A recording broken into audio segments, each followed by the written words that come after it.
बिस्मिल्लाहिर्रहमानिर्रहीम रब्बि इश्रह ली सदरी वयस्सिर ली अमरी वहलुल उक़दतम मिन लिसानी यफ़क़हू क़ौली। आज का हमारा लेक्चर है empirical and molecular formula. Empirical and molecular formula सबसे पहले हम डिफ़ाइन करेंगे एम्पिरिकल फार्मूला को। Simple whole number ratio of atoms in a molecule is called empirical formula. Simple whole number ratio of atoms in a molecule is called empirical formula। इसकी हम example लिखते हैं जी। Benzene का वैसे तो हमें पता है molecular mass molecular formula C6H6 है, तो हम उसको C6 कॉमन ले लें अगर C6H6 में से, तो हमारे पास CH बचता है, यानी CH is the empirical formula. Molecular formula actual number of atoms in a molecule is called molecular formula. Example is benzene C6H6. We are mentioning actual number of atoms. Likewise आप और भी example लिख सकते हो।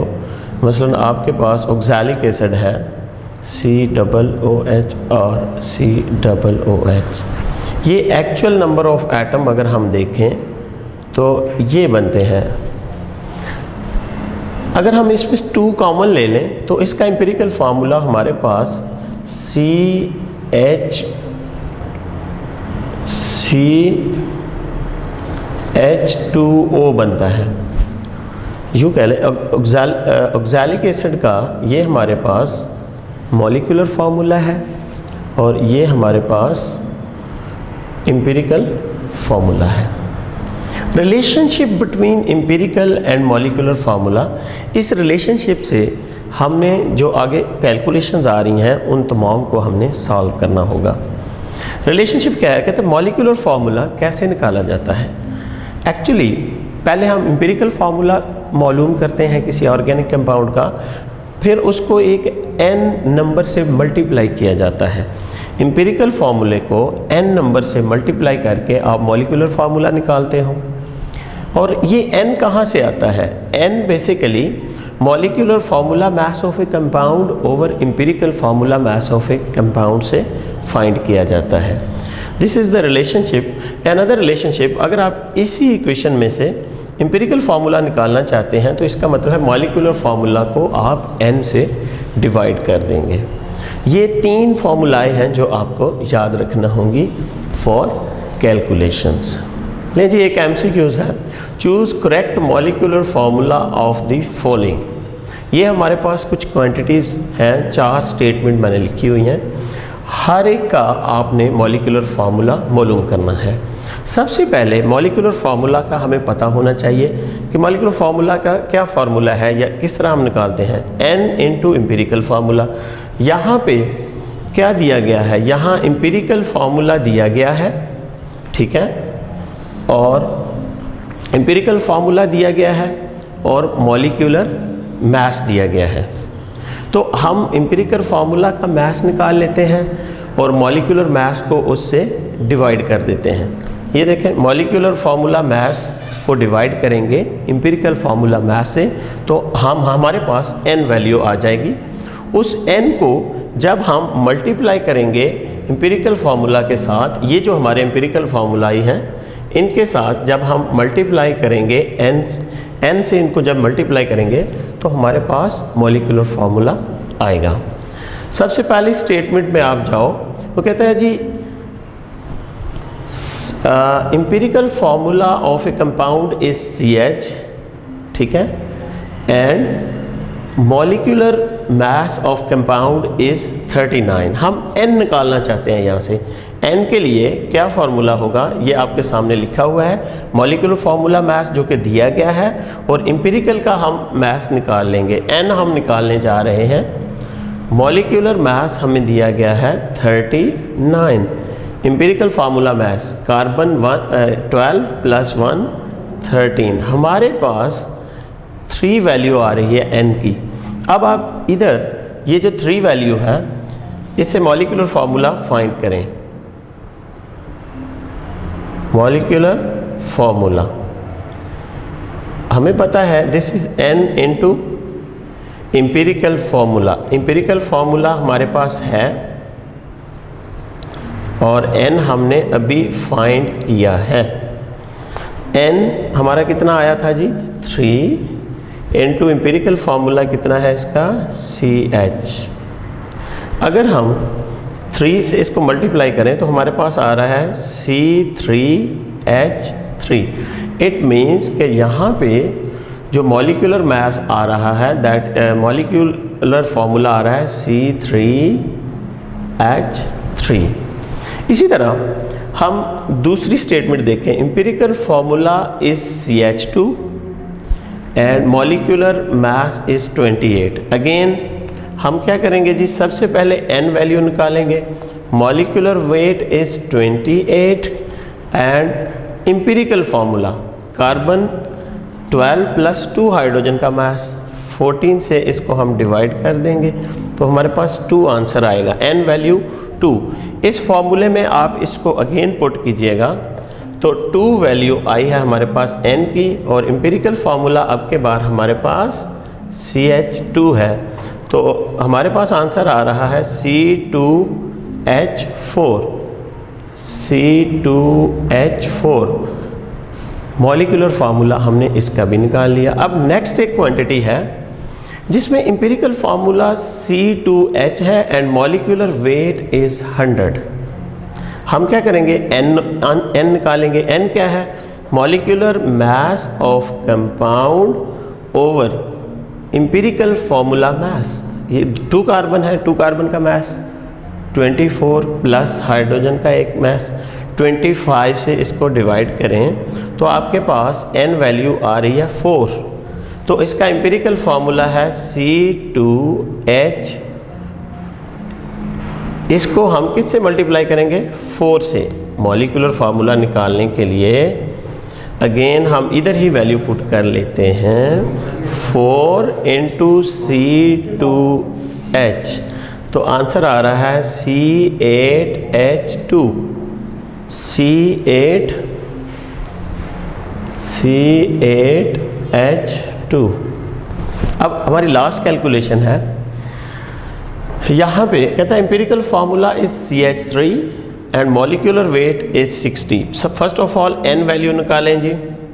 n is equal to है 60 over empirical formula मास 12 plus 13 15 आएगा। Answer क्या आ रहा है आपके पास 4 को CH3 को 4 से मल्टीप्लाई कर दें n इंटू एम्पिरिकल फार्मूला तो आपके पास आंसर आएगा C4H12।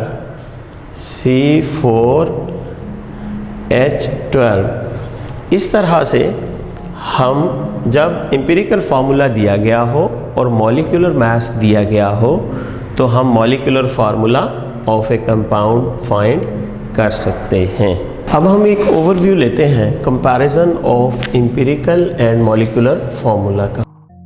जस्ट हमने डेफिनेशन तो इनकी पढ़ ली है। यहाँ पे हम देखते हैं, यहाँ पे फीचर लिखे जाएंगे और इधर एम्पिरिकल और मॉलिक्यूलर फार्मूला में कंपैरिजन आ जाएगा उनके फीचर्स में। सब फर्स्ट ऑफ ऑल डेफिनेशन आप देखो। डेफिनेशन में आपको simple whole number ratio of atoms in a molecule is called empirical formula, जबकि मॉलिक्यूलर फार्मूला क्या है, actual number of atoms in a molecule.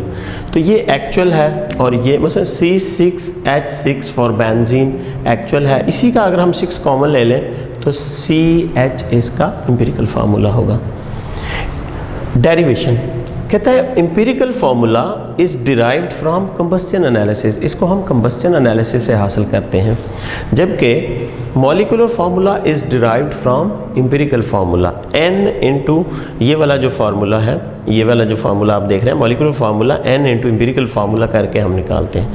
Specificity क्या है, कहता है एम्पिरिकल फार्मूला आप कोवलेंट कंपाउंड और आयनिक कंपाउंड दोनों के लिए इस्तेमाल कर सकते हैं, जबकि molecular formula is only for covalent compound.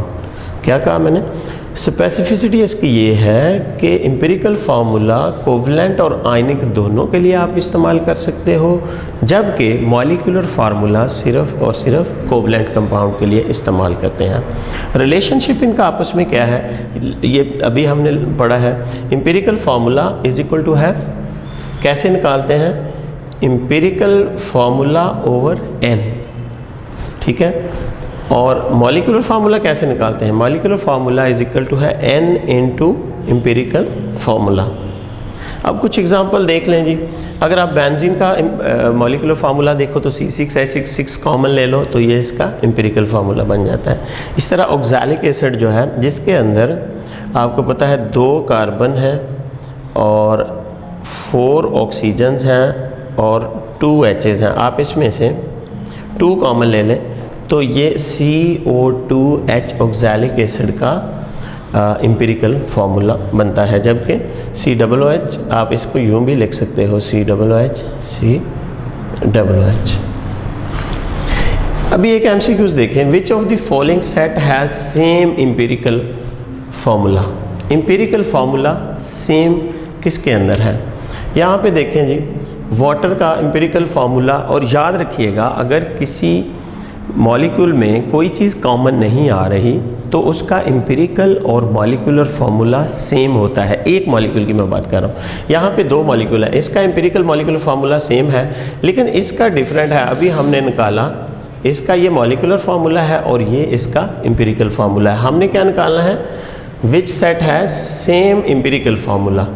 अब इसमें एम्पिरिकल फार्मूला ये आ रहा है और इसमें ये आ रहा है एम्पिरिकल फार्मूला CH2O इसका आ रहा है एसिटिक एसिड का। बेंजीन का CH आ रहा है, यानी सेम नहीं आ रहा, डिफरेंट आ रहा है। इसमें भी हमने सेम वाला निकालना है। अब ग्लूकोज और एसिटिक एसिड का अगर आप देखो तो इसमें देखो CH2O और इसमें भी CH2O, इन दोनों का जो है एम्पिरिकल फार्मूला सेम आ रहा है। ये आपका करेक्ट ऑप्शन है। लास्ट में आप एसिटिक एसिड और ऑक्सैलिक एसिड देख लें। एसिटिक एसिड का अभी हमने निकाला CH2O और ऑक्सैलिक एसिड का क्या अभी हमने निकाला था? CO2H। ये भी डिफरेंट। तो हमारा करेक्ट ऑप्शन जो है सेम एम्पिरिकल फार्मूला जिसमें आ रहा है वो आप याद रखिएगा, ग्लूकोज और एसिटिक एसिड होंगे। एक और MCQs देखें। Which of the following pairs has the same molecular and empirical formula? भाई same molecular and empirical formula होना चाहिए। इस MCQs में हम देख रहे हैं which of the following pairs has same molecular and empirical. तवज्जो तलब बात यह है कि सेम मॉलिक्यूलर और एम्पिरिकल फार्मूला होना चाहिए। पहला ऑप्शन देखें जी, C6H6 benzene and acetic acid. आप देखो बेंजीन और इसका आप एम्पिरिकल फार्मूला देखें और इस तरह एसिटिक एसिड का एम्पिरिकल फार्मूला, यानी सेम नहीं आ रहे, एम्पिरिकल फार्मूला ही डिफरेंट आ रहे हैं। इस तरह इसका ग्लूकोज का एम्पिरिकल फार्मूला हम निकालते हैं, जबकि शुगर का सेम ही एम्पिरिकल और मॉलिक्यूलर फार्मूला है। जबकि ग्लूकोज का ये मॉलिक्यूलर फार्मूला है, ये इसका एम्पिरिकल फार्मूला, दोनों के सेम आने चाहिए। अब अमोनिया में आप देखें तो इसका एम्पिरिकल और मॉलिक्यूलर फार्मूला सेम है, लेकिन ग्लूकोज का मॉलिक्यूलर और एम्पिरिकल फार्मूला दोनों डिफरेंट आ रहे हैं। लास्ट ऑप्शन पे आप जाएं तो इसमें कुछ भी कॉमन नहीं आ रहा। इसका जो मॉलिक्यूलर फार्मूला है वही इसका एम्पिरिकल फार्मूला भी है। इस तरह वाटर का जो मॉलिक्यूलर फार्मूला है वही इसका एम्पिरिकल फार्मूला है। तो हमारा राइट ऑप्शन डी होगा। बाकियों में एम्पिरिकल फार्मूला और मॉलिक्यूलर फार्मूला डिफरेंट आ रहे हैं। इसमें एम्पिरिकल, जो इसका एम्पिरिकल है वही इसका मॉलिक्यूलर है और जो इसका मॉलिक्यूलर है वही इसका एम्पिरिकल है। एक MCQs देखते हैं। A compound has empirical formula C3H3O and its molecular mass is 110 grams. Find its molecular formula.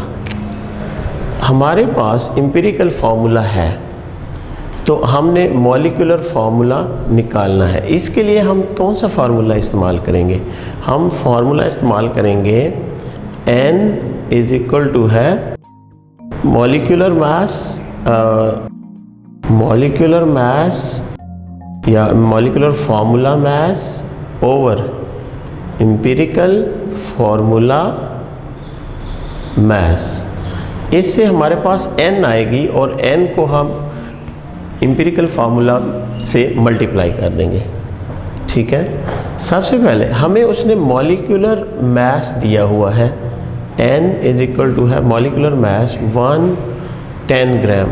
अब हमने निकालना क्या है? एम्पिरिकल फार्मूला मास। 3 कार्बन का मास, 12 3 36, 3 हाइड्रोजन का मास 3 और 3 ऑक्सीजन का मास, रादर 1 ऑक्सीजन है तो 1 ऑक्सीजन का मास 16 प्लस 3 19 एंड 36, इसका 55 आंसर आ रहा है। It means 110 molecular formula mass over empirical formula mass, that is are 55। आप डिवाइड करो तो 2 आंसर आ रहा है। तो हमारे पास मॉलिक्यूलर फार्मूला निकालने का क्या फार्मूला है? मॉलिक्यूलर फार्मूला, इसके लिए हम कौन सी इक्वेशन इस्तेमाल करते हैं? n into empirical formula. तो हमारे पास एम्पिरिकल फार्मूला है C3H3O इंटू n, आपके पास कितना आया? 2। आप 2 से मल्टीप्लाई करें तो आपका आंसर आएगा C6H6O2, C6H6। तो यहाँ पे देखें कौन सा ऑप्शन है, C6H6O2, तो हमारा डी ऑप्शन दुरुस्त होगा। नेक्स्ट एक MCQs देखें जी, which compound is not analyse by combustion analysis. आमतौर पे हम उन कंपाउंड को एनालाइज करते हैं कंबस्शन एनालिसिस के जिनके अंदर आपके पास कार्बन होता है। अगर आप देखो ग्लूकोज, इसमें कार्बन है, इसको आप कंबस्शन एनालिसिस से एनालाइज कर सकते हैं। C6H6 अगर आपके पास बेंजीन है तो ये भी ऑर्गेनिक कंपाउंड है। और C2H2 एसिटाइलिन है, आपकी इथाइन है, इसमें भी कार्बन है। हाँ, ये हाइड्रोजन पर ऑक्साइड जो है ये एक इनऑर्गेनिक कंपाउंड है, इसको आप कंबस्शन एनालिसिस से नहीं फाइंड कर सकते, इस कंपाउंड को आप एनालाइज नहीं कर सकते, तो हमारा सी ऑप्शन होगा। नेक्स्ट हमारा एक और MCQs है जी, choose the correct molecular formula of a binary compound with atomic mass A. एक एलिमेंट A है और दूसरे एलिमेंट B है। A का मास 20 है, B का मास 10 है। हमने क्या फाइंड करना है जी? फार्मूला क्या बनेगा? AB2, AB3, A2B या A2B2। परसेंटेजेस हमारे पास फार्मूला में परसेंटेजेस दी गई हैं। A स्टेटमेंट में 80% A है, 20% B है। तो हमने A की परसेंटेज को A के एटॉमिक मास से डिवाइड करना है और B की परसेंटेज को B के एटॉमिक मास से डिवाइड करना है और इसके मोल्स निकाल लेने हैं। डायरेक्ट हम फार्मूला बता सकते हैं। देखें जी, हम A स्टेटमेंट को सॉल्व करते हैं। आप देखो नंबर ऑफ मोल्स ऑफ, अगर आप निकालते हैं, परसेंटेज है आपकी 80 या, और आप इसको 20 से डिवाइड कर दो तो आंसर क्या आ रहा है? 4। B के लिए जाओ जी, 20 डिवाइडेड बाय 10, आंसर क्या आ रहा है? 2। यानी हमारे पास A और B में क्या रेशो आ रही है? 4:2। आप इसको सिंप्लीफाई कर लो तो क्या हो जाएगी? 2:1। तो इसमें से कौन सा फार्मूला बन रहा है? A2B1 कोई है इनमें से? तो यकीनन हमारा C आंसर दुरुस्त होगा। इसमें आप यूँ इसको मिला दो कि ये इसके साथ टैली कर रहा है जी। नेक्स्ट हमारे पास 40% A की परसेंटेज है, इसको A के मॉलिक्यूलर मास से डिवाइड कर दो और ये आपका आंसर क्या आ रहा है जी? A के लिए 2 आंसर आ रहा है जी। और B आपके पास जो है वो कितना है जी? 60% डिवाइडेड बाय 10, आंसर क्या आ रहा है? 6।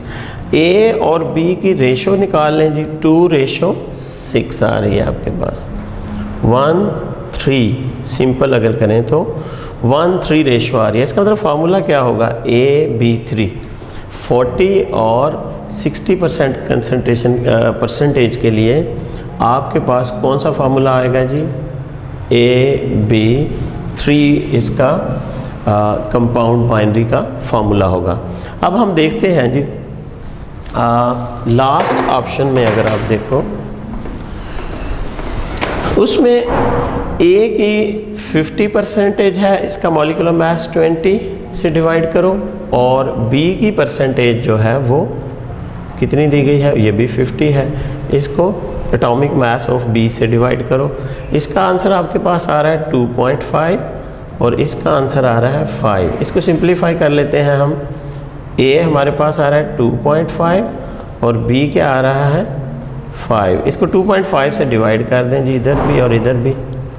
इसका आंसर 1 आ जाएगा और इसका आंसर 2 आ जाएगा। It means A B ratio 1:2 बनेगी, 1:2 AB2 बनना चाहिए। तो इसके लिए हमारा करेक्ट आंसर ये होगा AB2। Combustion analysis is also called elemental analysis. आपसे एमसीक्यूज में पूछ सकता है combustion analysis is also called, various आपको ऑप्शन दे सकता है, तो उसमें से एलिमेंटल एनालिसिस होगा। ये एक क्वांटिटेटिव एनालिसिस है जिसमें हम परसेंटेज मैसेज मालूम करते हैं या परसेंटेज कंपोजिशन मालूम करते हैं, जबकि क्वालिटेटिव एनालिसिस में हम डिटेक्शन ऑफ एलिमेंट्स करते हैं। ये बात याद रखिएगा। इसके लिए हम एक सिंपल सा ऑपरेटर्स इस्तेमाल करते हैं जिसमें मुख्तलिफ़ कंपार्टमेंट्स बनी हुई हैं। पहली कंपार्टमेंट में आप सैंपल लेते हो और वो सैंपल कौन सा होगा, कार्बन और आमतौर पे hydrogen containing compounds, even oxygen भी हो तो इसमें हम निकाल सकते हैं उसको भी। इस पहले चैम्बर में आपने सैंपल लेना है, दूसरे चैम्बर में इसको बर्न करना है और फिर इससे गैसेस पैदा होंगी। आपको पता है ऑर्गेनिक कंपाउंड जो है उसमें कार्बन है या हाइड्रोकार्बन है लेट से, तो इसको अगर आप बर्न करो तो ये किस में कन्वर्ट होगी, CO2 और वाटर में कन्वर्ट होगी। कार्बन CO2 और हाइड्रोजन ऑक्सीजन जो है वो वाटर वगैरह बना देगा, या हाइड्रोजन जो है हमारा वो वाटर में कन्वर्ट हो जाएगा। इसका मतलब है दो तरह की गैसेस पैदा हो रही हैं कंबस्शन एनालिसिस में, एक CO2 है और दूसरे H2O है।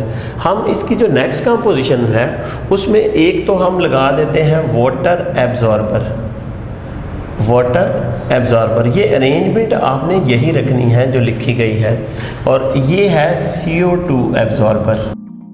CO2 एब्जॉर्बर में क्या लगाया गया है और इसमें क्या रखा गया है, पहले चैम्बर में मैग्नीशियम क्लोरेट रखा गया है जो कि वाटर को एब्जॉर्ब करता है, दूसरे चैम्बर में 50% KOH रखा गया है, या इवन आप NaOH भी रख सकते हैं, लेकिन KOH ज़्यादा बेहतर है वाटर CO2 एब्जॉर्बर। तो लास्ट में अदर गैसेस या अदर सब्सटेंसेस या पार्टिकल जो कि बिल्कुल ट्रेस अमाउंट में बनते हैं, इनसे हमारा कंसर्न नहीं है, इन ट्रेसेस हैं, इनकी मिकदार बहुत कम है। तो हम करते क्या हैं, a wet sample of an organic compound containing carbon hydrogen like oxygen is taken, it is burn, और इसमें कॉपर ऑक्साइड अगर ऐड कर दिया जाए तो कॉपर ऑक्साइड की मौजूदगी में इसकी बर्निंग बहुत अच्छी होती है। एक्सेस ऑफ ऑक्सीजन आपने देना है ताकि बर्निंग बहुत अच्छी तरह कंबस्टन इसका हो सके। जब इसका कंबस्टन हो जाएगा तो मैंने कहा दो गैसेस बनती हैं, CO2 और वाटर। आपने वाटर को MgClO4 में एब्जॉर्ब करवा दिया और CO2 को आपने 50% KOH में एब्जॉर्ब करवा दिया। ठीक है जी। अदर गैसेस को हमने कोई हमारा कंसर्न उनसे नहीं है, वो बहुत स्मॉल क्वांटिटी में है हमारे पास। क्योंकि मैंने कहा कि इन चैम्बर्स का वेट जो है बिफोर एंड आफ्टर एनालिसिस करते हैं, क्योंकि इसमें CO2 एब्जॉर्ब होना है और इसमें CO2 एब्जॉर्ब होना है और इसमें वाटर एब्जॉर्ब होना है। अब इनके मैसेज में फ़र्क आएगा। चैम्बर का mass before and after the analysis आपको, पहले चैम्बर का मैस आपको वाटर का मैस दे देगा, और चैम्बर का mass before analysis and after analysis इस चैम्बर का मैस आपको मैस ऑफ CO2 दे देगा। क्योंकि हमने जो amount of sample of organic compound लिया था that was a measured quantity, वो भी वेट ही था। अब हम इससे ये फार्मूले लगा के हम परसेंटेज मालूम कर सकते हैं कार्बन कितने परसेंट है। Carbon is converted into CO2, तो हम परसेंटेज ऑफ कार्बन इस फार्मूले से निकालते हैं, mass of CO2 over mass of organic compound into 12/44। ये रेशो है कार्बन की कार्बन डाइऑक्साइड के अंदर कार्बन के मैस की कार्बन डाई मल्टीप्लाइड बाई 100। लेट से हमारे पास आ जाता है जी X%, यानी कार्बन हमारे पास आ गया जी X%। अब हम देखते हैं कि वाटर की परसेंटेज, वाटर कितना बना है। हम कहते हैं mass of water over mass of compound multiplied by 2/18 into 100. This is how you can find the percentage of hydrogen. Mass of water formed over mass of compound. Hydrogen कितना है water के अंदर, क्या रेशियो है hydrogen का मास जो water के अंदर है उसको वाटर के साथ क्या रिलेशन है, 2/18 मल्टीप्लाइड बाई 100. लेट्स से हमारा जी आ जाता है आंसर y%. कार्बन की परसेंटेज आ गई x% और हाइड्रोजन की परसेंटेज आ गई y%. अब हम ऑक्सीजन निकाल सकते हैं. इस मेथड को कहते हैं परसेंटेज ऑफ ऑक्सीजन कहते हैं डिफरेंशियल मेथड इसको बोला जाता है.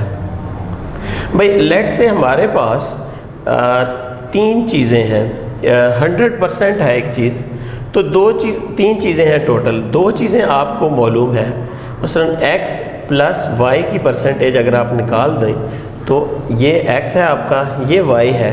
इन दोनों को ऐड करके अगर आप 100 में से निकाल दें तो बाकी क्या आ जाएगी, z%. That is the percentage of oxygen. जब आपके पास कार्बन और हाइड्रोजन की परसेंटेज आ जाएगी तो तीन ही चीज़ें हैं, तो तीसरी चीज़ क्या है आपकी ऑक्सीजन. तो आप 100 में से x plus y you mean percentage of carbon and hydrogen को माइनस कर दोगे. इस तरह हम परसेंटेज ऑफ ऑक्सीजन भी फाइंड कर सकते हैं. Now we discuss steps to find empirical formula. There are 4 steps to find empirical formula. First step is find percentage composition of each element. Percentage composition कहाँ से आएगी, परसेंटेज ऑफ एलिमेंट या component. ये हमारे पास एक फार्मूला है, mass of an element over mass of compound multiplied by 100. This is the formula of percentage of an element. इसके अलावा परसेंटेज हमारे पास कंबस्शन एनालिसिस से भी आ सकती है, ये भी है, या फिर आप कह सकते हो percentage of an element in a given compound क्या होगा, mass of atomic mass of element over molecular mass of compound into 100, ये भी हो सकता है. अच्छा, फर्स्ट स्टेप है फाइंड परसेंटेज कंपोजिशन. सेकंड है divide each percentage composition of element by its atomic mass to get gram atom या मोल. पहला स्टेप परसेंटेज कंपोजिशन हमने इस फार्मूले से. दूसरे में हमने ग्राम एटम कैसे निकालना है, परसेंटेज को आपने या गिवन मास को आपने परसेंटेज को आपने एटॉमिक मास से डिवाइड करके ग्राम एटम या ग्राम मोल निकाल लेना है. Divide each gram atom by smallest gram atom to get ratio. आपके पास मतलब 3 एलिमेंट हैं, कार्बन, हाइड्रोजन और ऑक्सीजन. इनके जब आप मोल्स बनाओगे तो सबसे छोटे मोल से सबको तीनों को डिवाइड करके इनके दरमियान रेशो बना लें. If the ratio is whole number, भाई रेशो अगर होल नंबर आ रही है तो वो आपका एम्पिरिकल फार्मूला है. अगर रेशो होल नंबर नहीं आ रही, फ्रैक्शंस में है, तो वी हैव टू हमें इसको किसी ख़ास सूटेबल डिजिट से मल्टीप्लाई करके होल नंबर में लेके जाना होगा. परसेंटेज कंपोजिशन फाइंड करें. परसेंटेज कंपोजिशन को एटॉमिक मास से डिवाइड करके आपने ग्राम एटम या मोल निकालना है और सबसे छोटे मोल से, लेट्स से आपके पास 3 एलिमेंट के मोल हैं, सबसे छोटे मोल से आपने डिवाइड करके इनके दरमियान रेशो निकालनी है. अगर रेशो होल नंबर में है तो यही आपका empirical formula of the compound होगा. अगर होल नंबर में रेशो नहीं है तो किसी ख़ास सूटेबल डिजिट से आप मल्टीप्लाई करके इसको होल नंबर में लेकर के जाएंगे. इसकी एक एग्जांपल है, मेरे पास 3 एलिमेंट है. परसेंटेज जो है कार्बन की है 52%, हाइड्रोजन की है 13%, ऑक्सीजन की है 34.7%. आपने इसका एम्पिरिकल फार्मूला बनाना है जी. पहला step percentage of each element हमने फाइंड कर लीजिए. ये वाला लेट से मेथड लगाया या हमने कंबस्शन एनालिसिस से ये फाइंड की, परसेंटेज आपके पास आ गई. अब आपने ग्राम एटम कैसे निकालना है, दूसरा स्टेप जो है डिवाइड ईच परसेंटेज, भी परसेंटेज ऑफ कार्बन है 52, इसको कार्बन के मास से डिवाइड कर दो तो आपका आंसर आ जाएगा, आपके पास नंबर ऑफ मोल्स आ जाएंगे। ये तकरीबन आ रहे हैं 4.34 आंसर आएगा। अब आपने परसेंटेज ऑफ हाइड्रोजन को उसके एटॉमिक मास से डिवाइड करना है, और इसका एटॉमिक मास आपको पता है 1.0073 या 1 ही आप इसको रखें तो तकरीबन 13% इसके नंबर ऑफ मोल्स आते हैं, या 13.01 या 13 आप रख लें। अब आपने ऑक्सीजन की परसेंटेज को उसके एटॉमिक मास से डिवाइड करके इसके मोल बना देने हैं, तो इसका आंसर हमारे पास तकरीबन आता है 2.17। ये हमारे पास दूसरा स्टेप था कि percentage of each element is divided by its atomic mass to get mole ratio. अब ये divide each mole ratio by the smallest gram atom, ये आपके पास एक मोल रेशो आ रही है 4.34, एक आ रही है 13 और एक आ रही है 2.17। इन सब में से छोटा नंबर ऑफ मोल स्मॉलेस्ट कौन सा है, ये वाला, इससे सबको डिवाइड करते हैं। लो जी, इससे डिवाइड कर दें आप, तो अब देखें आंसर क्या आ रहा है। इसका आंसर आ रहा है आपके पास 2, इसका आंसर ऑलमोस्ट 6 और इसका आंसर 1 आ रहा है। तो इसका मतलब है इस कंपाउंड के अंदर 2 कार्बन है और 6 हाइड्रोजन है और 1 ऑक्सीजन है। This is how you can find empirical formula of A given organic compound. कब? सबसे पहले अगेन देखें, परसेंटेजेस फाइंड करें, चाहे एम्पिरिकल चाहे आप कंबशन एनालिसिस से परसेंटेजेस फाइंड कर लें, चाहे आप ये वाला फार्मूला लगा लें, तो आपके पास परसेंटेजेस आ गई। परसेंटेज को आपने उसके एटॉमिक मास से डिवाइड करके मोल रेशो ले लिए, मोल रेशो को सबसे छोटे मोल से डिवाइड करके फिर रेशोज़ बना लें। ये एलिमेंट की रेशोज़ आ रही हैं, यानी 2, 6 और 1। अगर ये फ्रैक्शन में आंसर हो तो फिर सूटेबल डिजिट से आपने मल्टीप्लाई करना है, अदरवाइज़ ये रेशो जो हैं they are the ratios of the element in the given organic compound. This is how you can find empirical formula. Percentage of an element is equal to have mass of element in compound over mass of compound into 100, या आप करो percentage of element is equal to have atomic mass of element, atomic mass of element over molecular mass of compound over molecular mass of compound into 100। ये 2 फॉर्मूलाए हैं, almost same ही हैं ये। तो अब अगर हमें कोई परसेंटेज फाइंड करनी है, लेट्स से वो आपसे कहता है जी find percentage of nitrogen in NH3, तो कैसे फाइंड करेंगे? हमारे पास परसेंटेज ऑफ नाइट्रोजन हम फाइंड करने जा रहे हैं, परसेंटेज ऑफ नाइट्रोजन। तो क्या फार्मूला है? Mass, atomic mass of element. Nitrogen का एटॉमिक मास कितना है? 14। आपके पास अमोनिया का मोलर मास कितना है? Molecular mass of NH3, 14 for nitrogen, 3 for hydrogen, तो 17 आ रहा है। मल्टीप्लाइड बाय आप 100 कर दें तो आपका आंसर ऑलमोस्ट 82% आ जाएगा। ठीक है जी। इसी तरह आपसे कहता है जी find percentage of calcium, percentage of calcium in CaCO3। तो हमें तमाम के एटॉमिक मासेस एलिमेंट के इनके याद होने चाहिए। Calcium 40, carbon 12, oxygen 3 times is equal to 48। 48 plus 12 60 plus 40, in all calcium carbonate का मास आ रहा है आपके पास 100।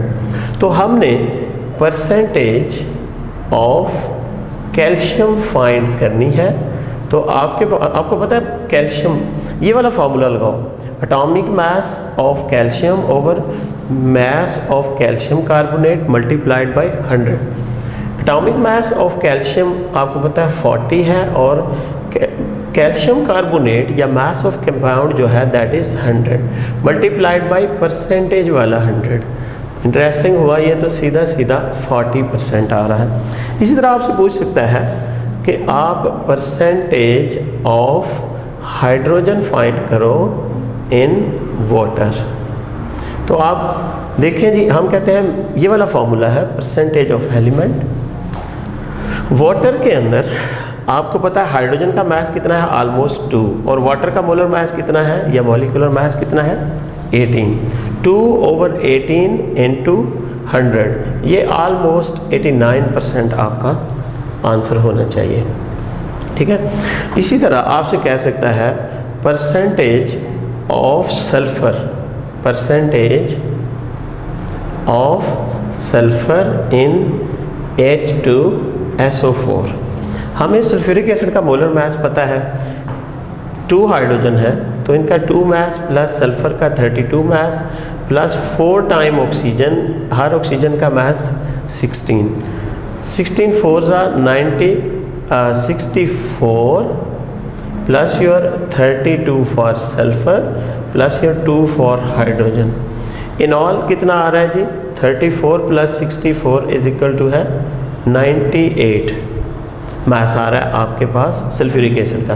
अब आप परसेंटेज ऑफ सल्फर फाइंड करो। Atomic mass of sulphur that is 32 over molar mass of the compound 98 multiplied by 100। तो ये almost आपके पास 31 पॉइंट समथिंग 32 या इससे थोड़ा सा ज़्यादा आ जाएगा, आप इसको कैलकुलेट कर लेंगे। ठीक है। इसी तरह हमसे किसी भी गिवन और कंपाउंड के अंदर हमसे परसेंटेज ऑफ एलिमेंट पूछा जा सकता है। तो आपसे मैं पूछ रहा हूँ जी, find percentage of nitrogen in nitric acid. तो आपको पता होना चाहिए नाइट्रिक एसिड का मोलर मास क्या है, 1 for hydrogen, 14 for nitrogen and 16 into 3 for oxygen. In all 48 plus 15 is equal to है 63। Now you are to find the percentage of nitrogen. Nitrogen का मास कितना है जी, 14 बाय 63 मल्टीप्लाइड बाय 100, ये आपका answer होगा। फिर इसी तरह आपसे पूछा जा सकता है जी, यूरिया में नाइट्रोजन का मास कितना होगा। This is your urea. First of all हमें यूरिया का मॉलिक्यूलर मास फाइंड करना होगा। यूरिया का मॉलिक्यूलर मास क्या आता है, नाइट्रोजन का मास कितना होता है 14, एक हाइड्रोजन का 1 और 2 का 2, 14 प्लस 2 16, और ये भी आपके पास 16 आ जाएगा। 16 plus mass of carbon 12 and plus 16 and 12 28 and 32, ये 2 16 और 16, 32 प्लस 28 इन ऑल मास आपके पास 60 AMU आ रहा है। अब आपको पता है इसके अंदर नाइट्रोजन कितने हैं, 2। ईच नाइट्रोजन कंटेन मास कितना, परसेंटेज ऑफ नाइट्रोजन, हाँ जी, mass of element 14 plus 14 28 over mass of compound, mass of urea या molar mass of urea is 60 multiplied by 100। तो आपका आंसर ऑलमोस्ट 46% होता है। इट्स ओके जी, this is how you can find the percentages of various elements. अभी हम कुछ MCQs देखते हैं। Which of the following is not involve in determination of empirical formula. You mean कौन सा स्टेप ऐसा है जो कि एम्पिरिकल फार्मूला की डिटर्मिनेशन में इन्वॉल्व नहीं है। First, percentage of each element, ये हम करते हैं एम्पिरिकल फार्मूला की डिटर्मिनेशन में। Gram atom of each element, ये भी हम निकालते हैं यानी moles. Atomic ratio of element, ये भी हम निकालते हैं। आइसोटोप ऑफ ईच एलिमेंट का कोई ताल्लुक नहीं है एम्पिरिकल फार्मूला निकालने से, यानी हम परसेंटेज भी मालूम करते हैं, ग्राम एटम भी मालूम करते हैं, एटॉमिक रेशो भी फाइंड करते हैं, जबकि isotopes of each element is nothing to do with empirical formula. Isotope का कोई ताल्लुक नहीं है इससे, ये वाला बी ऑप्शन होगा। CO2 in combustion analysis is absorbed bye, CO2 को कौन सा केमिकल जो है वो एब्जॉर्ब करता है? फर्स्ट आप याद रखिएगा, पहले वाटर एब्जॉर्ब होता है, देन CO2 एब्जॉर्ब होता है। Magnesium chloride, magnesium chlorate, magnesium perchlorate बल्कि, और ये 50% KOH, all of this. You know I have told you कि कार्बन डाइऑक्साइड के लिए 50% NaOH या KOH इस्तेमाल किया जाता है, जबकि ये वाला जो है magnesium perchlorate is used for the absorption of water. इसका ऑप्शन आपका सी हुआ। Which two gases are formed in combustion analysis in excess of oxygen? अगर आप combustion analysis में excess of oxygen देते हैं या क्यूप्रिक हाइड्रोक्साइड भी आप डालते हैं ताकि हमारा combustion अच्छा हो जाए, कॉपर ऑक्साइड वगैरह, तो कौन सी दो गैसेस बनेंगी? Oxygen and carbon monoxide, carbon monoxide and hydrogen, carbon dioxide and water, all of this. हमें पता है कि कार्बन के कोई भी कंपाउंड जब हम उसका कंबस्चन करते हैं तो वो कार्बन मोनोऑक्साइड या कार्बन डाइऑक्साइड बनाता है। अगर आप एक्सेस ऑफ ऑक्सीजन लगाएंगे तो फिर कार्बन मोनोऑक्साइड बनने के चांसेस कम से कम होते हैं, और हाइड्रोजन भी नहीं बन सकता, ये भी नहीं हो सकता, ये भी नहीं हो सकता। ये सबसे सूटेबल ऑप्शन है, यू नो, कि दो गैसेस ही हम प्रोड्यूस करते हैं, एक CO2 और दूसरे हम स्टीम या वाटर इसको प्रोड्यूस करते हैं। तो एक्सेस ऑफ ऑक्सीजन में हमेशा CO2 और वाटर ही बनेंगे during combustion analysis. Empirical formula of oxalic acid is option A COOH, option B CO2H2, C2OH या फिर CHO2, कौन सा होना चाहिए? फर्स्ट ऑफ ऑल हमें ऑक्सैलिक एसिड का फार्मूला देखना चाहिए, COOH। तो इसमें अगर आप देखो हमारे पास 2 कार्बन है, 4 ऑक्सीजन है और 2 हाइड्रोजन है। अगर हम 2 कॉमन ले लें तो हमारे पास क्या बचता है? CHO2, या आप इसको यूँ भी लिख सकते हो CO2H। कौन सा ऑप्शन है? CO, ये वाला ऑप्शन CHO2, डी ऑप्शन दुरुस्त होगा। इसको ज़रा केयरफुली कीजिएगा। ऑक्सैलिक एसिड का फॉर्मूला लेके उसमें से 2 कॉमन ले लो आप, तो हाइड्रोजन और कार्बन 1-1 हो जाती हैं और ऑक्सीजन 2 रह जाती है। Percentage of oxygen in calcium carbonate, भाई वही फार्मूला अभी हमने किया था परसेंटेज वाला। कैसे था? मैस ऑफ एलिमेंट CaCO3, आप देखो mass of calcium 40, mass of calcium carbon 2, mass of oxygen 16 × 3, 40 + 12 + 48 in all 100। तो अब हमने परसेंटेज ऑफ ऑक्सीजन फाइंड करनी है, ये वाली। तो आप लिखो atomic mass over molar mass of the compound multiplied by 100। Atomic mass of oxygen यहाँ पे कितना आ रहा है? परसेंटेज इज इक्वल टू है 48, और मोलर मास हमारा CaCO3 का कितना आ रहा है? 100, और मल्टीप्लाइड बाय परसेंटेज वाला 100। ये कैंसिल हो जाएंगे, आपके पास 48% करेक्ट ऑप्शन होगा, ना 40 ना 50, rather 48 is the correct option. Which compound contain 50% of oxygen and 50% of sulfur? हम देखते हैं कि अगर हमारा ये सल्फ़र का मास जो है ये 32 होता है और ऑक्सीजन का मास 16 होता है, ये रेशो क्या आ रही है 50 और 100 की रेशो आ रही है, 50-50 नहीं आ रही, रेशो 1-2 आ रही है। इसमें अगर देखो इसका मास 32 और 3 ऑक्सीजन का मास 48, ये भी 50-50 रेशो नहीं है। 2 सल्फ़र का मास 64 होगा, 1 सल्फ़र का मास 32 और 2 का मास 64, जबकि 3 ऑक्सीजन जो है इनका मास कितना होगा 48, ये भी रेशो 50-50 नहीं है। लास्ट में हम देखते हैं सल्फ़र का मास 32 और ऑक्सीजन O2 का मास इज़ आल्सो 32, ये वाली रेशियो जो है ये 50-50 बनती है। It means which compound contain 50% of oxygen and 50% of sulphur, your right answer is SO2।